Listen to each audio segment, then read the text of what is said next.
من بعد هذا الفيديو ما تجيش شي وحده وتقول لي ما كتصدقش ليا كيكه.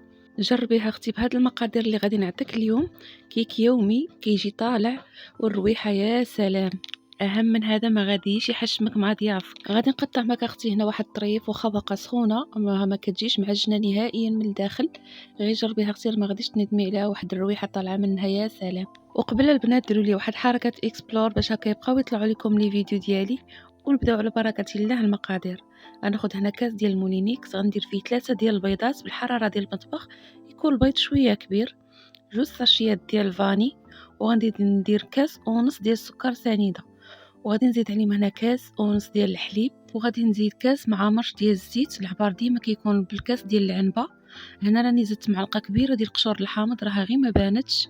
المهم كنضرب مزيان هذاك الخليط حتى كيبان لي ضاعف الحجم ديالو.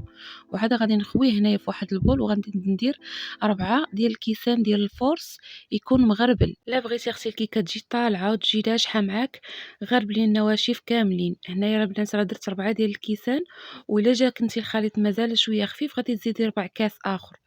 وانتي كتزيدي في الدقيق وعينك ميزانك. القوام ديال الكيكه راه كلشي تيعرفو، ملي تنكتبوا 8 راه تتبقى واحد شويه عاد تتنزل. صافي البنات هنا لغايه حتى لاخر لحظه، وزدت هنايا معلقه ديال الخل. غادي نعاود نخلط ونكبو في المول اللي كنكون داهناه من قبل بشويه ديال الزبده ورشه بالدقيق، وحاطاه في المجمد لمده ديال 10 ديال الدقائق. الخليط غادي نخلي منه واحد شويه، غنزيد عليه معلقه ديال الحليب ومعلقه ديال الكاكاو المر.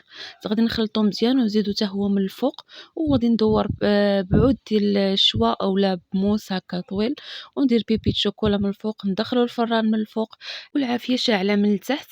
تتبان لي الكيكه طلعات لي تنفخت مزيان، هذا نهبطها تحمر من الفوق. واللي جربتها اختي تخلي لي تصويرتها في التعاليق.